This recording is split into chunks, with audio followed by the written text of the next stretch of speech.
Hello friends, welcome back to my YouTube channel. तो दोस्तों, आप सभी का स्वागत है और मैं महेंद्र वर्मा आज आपके लिए एक बहुत ही बेहतरीन वीडियो लेके आया हूं। तो दोस्तों, ऐसे साथी जिन्होंने अभी तक मेरा यूट्यूब चैनल सब्सक्राइब नहीं किया है तो प्लीज़ पहले मेरे यूट्यूब चैनल को सब्सक्राइब करें और बेल आइकन को ज़रूर प्रेस करें ताकि कोई भी नई वीडियो आती है तो सबसे पहले नोटिफिकेशन आपके पास में पहुँच जाए। और ऐसे साथी जो अभी तक मेरे सोशल मीडिया नेटवर्क से नहीं जुड़े हैं तो वो मेरे सोशल मीडिया नेटवर्क को ज्वाइन करें, जैसे कि मेरा फेसबुक पेज और मेरा टेलीग्राम ग्रुप, और उसका जो लिंक है वो डिस्क्रिप्शन में नीचे दिया गया है। तो दोस्तों, आज के इस वीडियो के अंदर हम लोग यूनिट ऑफ कन्वर्जन के बारे में चर्चा करेंगे, क्योंकि यूनिट ऑफ कन्वर्जन जो है एक यूनिट को दूसरी यूनिट के अंदर हम लोगों को चेंज करना आना चाहिए। क्योंकि अगर हम लोगों को यूनिट को एक दूसरे के अंदर चेंज नहीं करना आएगा तो बहुत सारी कैलकुलेशंस में हमें बहुत सारी प्रॉब्लम्स आती है, जैसे mm को इंच में कन्वर्ट करना, सेंटीमीटर को mm में कन्वर्ट करना। तो ये सब आप लोगों को सीखना बहुत ज़रूरी है। तो चलिए मैं आप लोगों को कुछ कैलकुलेशंस बताऊंगा और कुछ जो है वो मैं आप लोगों को बताने वाला हूं कि एक यूनिट को दूसरी यूनिट में कैसे चेंज करते हैं और किस यूनिट में क्या कुछ होता है। तो चलिए दोस्तों, हम लोग आज की शुरुआत करते हैं। तो हम लोग आज पढ़ने वाले हैं unit of conversion. Unit of conversion का मतलब होता है एक यूनिट को दूसरी यूनिट में चेंज करना।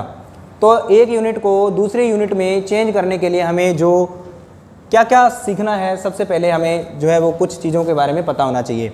जैसे आपको इंच के बारे में पता होना चाहिए कि इंच क्या होता है, mm क्या होता है, सेंटीमीटर क्या होता है, इनके बारे में आप लोगों को जानकारी होनी चाहिए। और ये सब आप लोगों ने छोटी क्लासों में पढ़ा हुआ है। तो सबसे पहले मैं कुछ सिंबल्स की बात करता हूँ। जैसे हम लोग फुट को लिखते हैं, जैसे फुट लिखा है हमने, फुट को जैसे इस प्रकार से एक सिंगल कोमा के द्वारा दर्शाया जाता है। सिंगल कोमा इस प्रकार से लगेगा जहाँ पे कोई भी वैल्यू है। जैसे मान लो यहाँ पे मैंने 12 लिखा, 12 के आगे मैंने ऐसे लगाया सिंगल कोमा, ठीक है। तो इसका मतलब ये हो गया कि ये आपका क्या है, ये आपका फुट है, ठीक है। ये फुट का सिंबल होता है। और उसके बाद में अगर इसी कोमा के ऊपर अगर आप इस प्रकार से 2 लग जाते हैं तो यह जो है वो इंच बन जाता है। तो फिट का सिंगल होता है और इंच का जो सिंबल होता है वो इसमें आपके 2 इस प्रकार से जो है वो कोमा लगे होते हैं। तो इनके बारे में आपको पता होना चाहिए। कई बार इंजीनियरिंग के अंदर जो है वो कोई भी डायमेंशन दी जाती है, सिंबल से ही जो है वो उसको दर्शाया जाता है। तो अब मैं कुछ वैल्यूज़ के बारे में आप लोगों को बताता हूँ, ठीक है। तो सबसे पहले हम लोग कुछ वैल्यूज़ के बारे में पढ़ लेते हैं। जैसे कि सबसे पहले मैं आप लोगों को बताता हूँ कि आपका जो 1 इंच होता है, 1 इंच के अंदर 1 इंच में जो आपका mm होता है, 1 इंच में कितना mm होता है, वो होता है आपका 25.4 mm, मतलब मिलीमीटर भी कह सकते हैं इसको, मिलीमीटर। तो 25.4 mm जो है वो 1 इंच के अंदर होते हैं। और आपका जो 1 फीट होता है, 1 फीट जिसको हम लोग 1 फुट भी बोलते हैं, तो 1 फुट के अंदर जो है वो इंच होते हैं आपके 12। तो 1 फुट बराबर आपका होता है 12 इंच, ठीक है। और उसके बाद में अगर मैं आपको बात बताऊं तो जैसे मान लो आपका आता है 1 इंच जो होता है, 1 इंच के अंदर 1 इंच में 1 इंच इज इक्वल टू आपका होता है 2.54 सेंटीमीटर। 2.54 क्या होता है, सेंटीमीटर होता है, ओके। और उसके बाद में अगर मैं बात करूं, जो आपका 1 इंच होता है ना, 1 इंच के अंदर 8 सूत होते हैं। आप लोगों को बहुत सारे ऐसे लोग होंगे जिनको सूत के बारे में नहीं पता है। सूत भी एक जो है वो एक डायमेंशन होती है, एक वैल्यू होती है जो कि ब्रिटिश में होती है। जैसे जो लोग जैसे कोई कारपेंटर है या फिर आपका कोई भी लोहे का मिस्त्री है, कोई भी और जो गेट ग्रिल्स बनाने वाले बहुत सारे ऐसे लोग होते हैं जो ब्रिटिश सिस्टम को भी लागू करते हैं, तो वो इंच में और सूत में काम करते हैं। तो आप सभी को पता होना चाहिए कि जो इंच होता है उसमें कितने सूत होते हैं। तो 1 इंच के अंदर 1 इंच में आपके सूत जो होते हैं वो 1 इंच बराबर आपके 8 सूत होते हैं। इसको 8 सूत कहते हैं। तो ये 8 सूत होंगे 1 इंच में। और अगर आप लोगों को एक सूत की जो वैल्यू है वो अगर आपको निकालनी हो तो 1 सूत के अंदर जो आपका mm होता है वो कितना होता है, 1 सूत बराबर कितना mm हो जाएगा। तो 1 सूत बराबर आपका होता है 3.175 मिलीमीटर आपका हो जाता है, जिसको हम लोग mm कहते हैं। तो ये कुछ वैल्यू है। इसके बाद में कुछ और वैल्यूज़ भी आप लोगों को बताना चाहता हूँ। जैसे 1 मीटर होता है, 1 मीटर के अंदर जो है वो सेंटीमीटर कितने हो जाएंगे, 1 मीटर में 100 सेंटीमीटर होते हैं। तो यहाँ पे मैं आप लोगों को बताता हूँ, 1 मीटर जो होता है, 1 मीटर में 100 सेंटीमीटर होते हैं। 1 मीटर में 100 सेंटीमीटर, 1 मीटर में 100 सेंटीमीटर होते हैं। और आपका जो 1 मीटर होता है, 1 मीटर में आपका जो है वो 1000 मिलीमीटर भी होते हैं, जिसको हम लोग mm कहते हैं, 1000 मिलीमीटर। ठीक है, 1 मीटर में 100 सेंटीमीटर और 1 मीटर में 1000 मिलीमीटर। ठीक है, उसके बाद में आपको बताता हूँ, और 1 सेंटीमीटर जो होता है ना, 1 सेंटीमीटर 1 सेंटीमीटर में आपका जो मिलीमीटर होता है वो कितना होता है, 1 सेंटीमीटर में मिलीमीटर आपका होता है 10 मिलीमीटर, 10 मिलीमीटर होता है। ओके, उसके बाद में कुछ वैल्यूज़ है वो मैं आपको यहाँ पर बताने वाला हूँ। जैसे यहाँ पर आपको और वैल्यूज़ बताता हूँ। जैसे आपका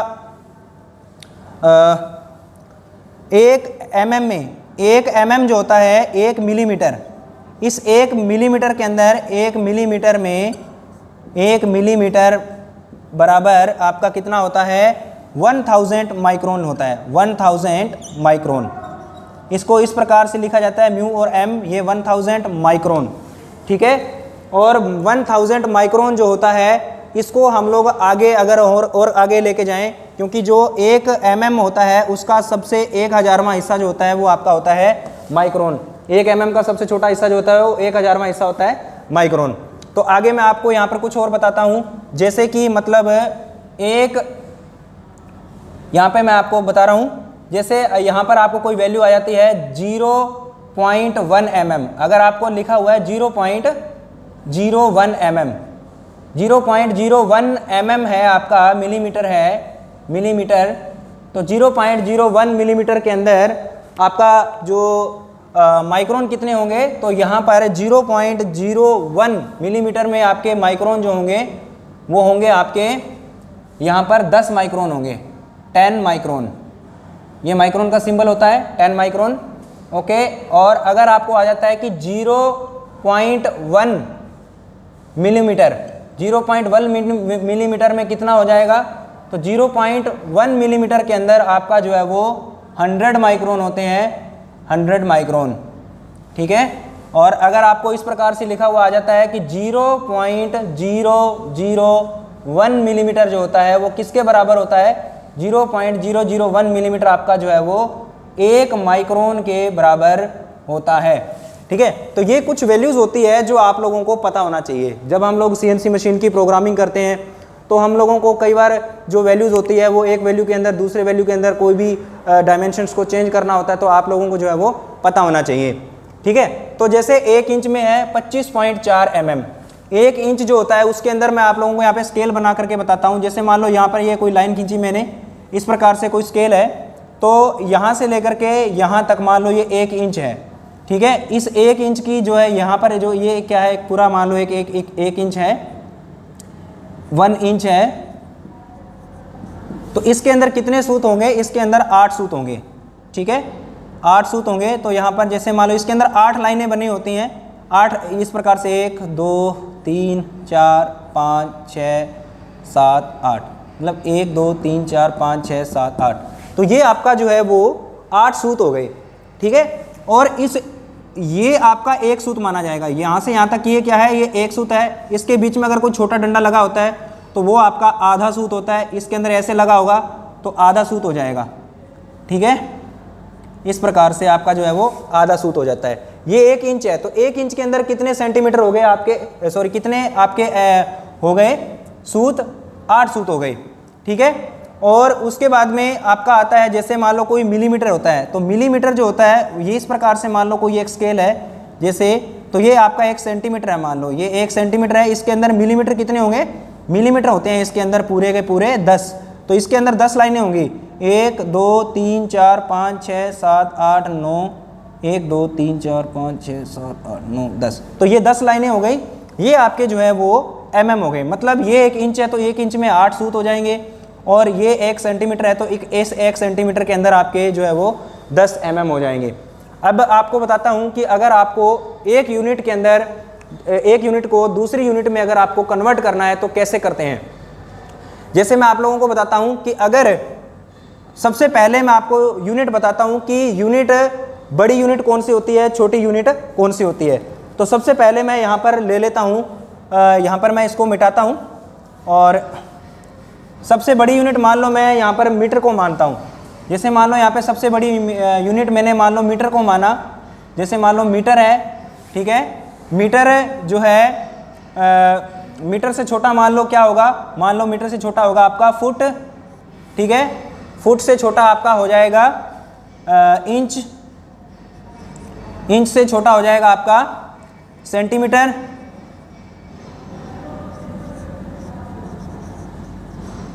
सेंटीमीटर से छोटा हो जाएगा आपका सूत, और सूत से छोटा हो जाएगा आपका mm, मिलीमीटर, मिलीमीटर, और मिलीमीटर से छोटा हो जाएगा आपका माइक्रोन।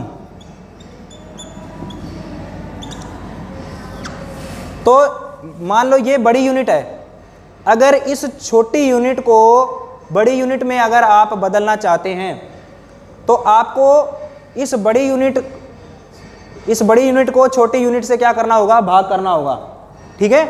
और अगर आप बड़ी यूनिट को छोटी यूनिट में बदलना होता है तो बड़ी यूनिट को छोटी यूनिट से क्या करते हैं, गुणा करते हैं। तो हम आसानी से जो है वो उसको कन्वर्ट कर सकते हैं। तो मैं आप लोगों को कुछ कैलकुलेशन बताता हूं।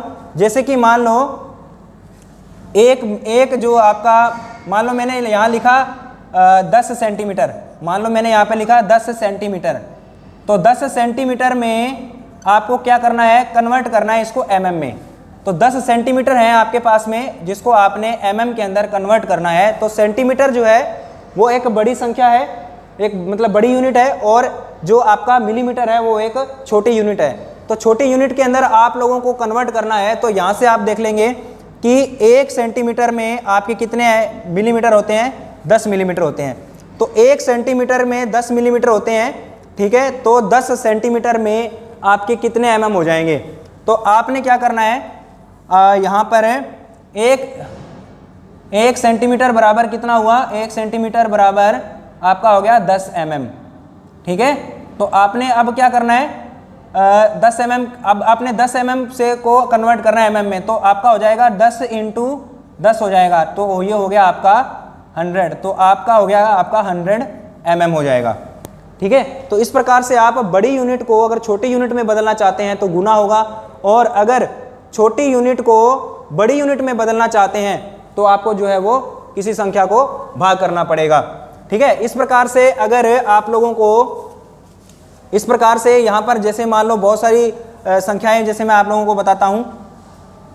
अगर आप लोगों को इस प्रकार से अगर कोई लिखा हुआ आ जाता है 0.007, 0.007, तो 0.007 के अंदर आपका जो है वो कितने माइक्रोन होंगे। आपने ये 0.007 mm लिखा हुआ है, तो इसमें कितने माइक्रोन होंगे, इसके लिए क्या करना है। माइक्रोन क्या है, एक छोटी संख्या है, ठीक है।